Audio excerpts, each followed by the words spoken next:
この定め駆け抜ける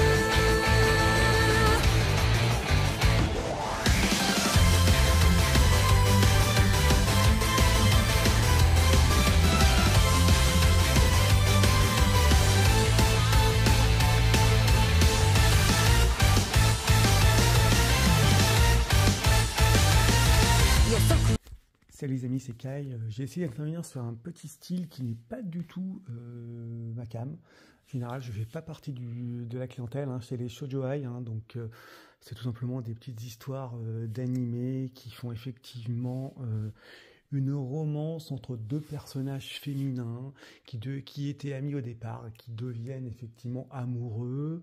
Donc c'est plutôt un public jeune et féminin qui est la cible. Toutefois, j'avoue que Vexation of a Shut-in Vampire Princess, ben, j'ai regardé, et par curiosité, par culture générale, hein, clairement, sans en attendre beaucoup. C'est aussi peut-être pour ça que j'ai trouvé ça très sympathique. Bon, pour vous faire un petit peu l'histoire, ben aussi, c'est assez simple aussi. Terra Komari, qui est surnommée Komari, mais qui est une jeune fille qui vit recluse par rapport à son passé, qu'on apprendra plus tard dans l'histoire, et qui se réveille et découvre qu'elle a été sélectionnée pour être un général de l'Empire, dans un empire vampire. Bien qu'elle est née dans une famille prestigieuse de vampires, ben en fait c'est une fille de petite taille, incapable d'utiliser la magie, qui déteste le sang, et qui effectivement, elle se retrouve projetée comme générale, effectivement, pourpre. Elle doit montrer l'exemple. On lui dit bien également que ses soldats, ses troupes, si elle montre un peu sa faiblesse, elle risque de se retourner contre elle et de l'éliminer. Du coup, ça va pas être super sympathique parce que du coup, afin de survivre dans cette nouvel environnement auquel elle n'était pas du tout habituée, tout miser sur le bluff. Alors, partons sur ce principe-là de base. J'avoue que même sans être sur quelque chose d'exceptionnel et vraiment d'un niveau très élevé, hein, faut être clair, faut dire la réalité, c'est que je me suis bien marré en fait. Donc oui, je ne suis pas le public, mais il n'en demeure pas moins que quand on voit 12 épisodes qui sont divertissants, effectivement, on ne peut qu'encourager cela. Déjà, c'est un animé l'année dernière que j'avais totalement raté. L'animation est tout à fait à la hauteur. Les personnages, au départ, on peut considérer que c'est un petit peu nunuche, un petit peu léger, un petit peu naïf, mais il y a un gros développement qui arrive pour tous les personnages. Il y a un ton humoristique qui est parfois sérieux, qui est vraiment, qui donne un peu les trucs sympathiques, qui est relativement bien. Franchement, pour le coup, ça donne un côté un peu plus mature qu'on peut le penser. Ça a été pour moi beaucoup sous-estimé. J'ai découvert ça récemment.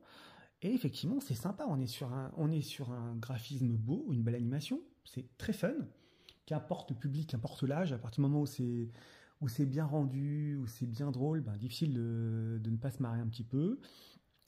Les combats sont de bonne qualité pour un animé de ce genre, hein, qui focalise pas forcément là-dessus. Je ne sais pas si on arrivera à une saison 2. C'est effectivement drôle, c'est sympa. La protagoniste principale, elle est marrante, elle est craquante, elle est attachante, on va dire. C'est rigolo.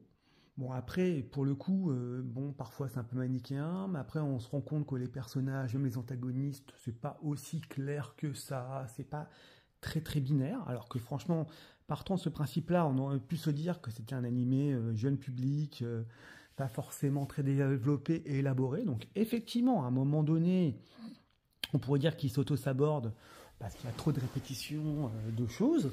Toutefois, sincèrement, c'est très divertissant. Donc moi, je ne dis pas public ou pas public. Il y a un peu de tout pour tous les publics qu'il en faut, pour la culture générale et autres. Les mangas proposent énormément de choses. Et effectivement, moi je veux dire, mais en fait, à partir du moment où on se marre, qu'on ne fait pas partie dans le public ciblé, qu'importe. Vous verrez si ça vous amuse ou pas. Faites-moi un petit retour si vous l'avez vu ou si vous l'avez regardé. Alors après, forcément, ça ne va pas plaire à tout le monde. C'est pas pour tout le monde. Mais après, ça reste relativement sympathique et agréable à regarder. Et puis, l'opening vient de Flipside, qui est le groupe qui a fait tous les openings de Railgun. Vous savez à quel point j'adore cette série. Donc, c'est signe de bon goût. Les openings, finalement, je dis toujours ça en rigolant, mais finalement, les openings, ça assure certaines choses. Mais bon, en rigolant, en tout cas, allez voir un petit peu ça, donnez-lui sa chance. Hein, ne dites pas c'est un manga pour filles, je vais pas le voir. Bon, à part histoire entre romance entre deux gonzesses, où je ne vous cache pas que c'est pas du tout ma came et que je m'en fous complètement. C'est léger, c'est pas forcé, c'est pas trop, c'est pas pervers, c'est pas choquant, c'est mignonné, sympathique. Donc donnez-lui sa chance et puis vous verrez ce que vous en dites et faites un petit retour si vous y allez. A plus les amis.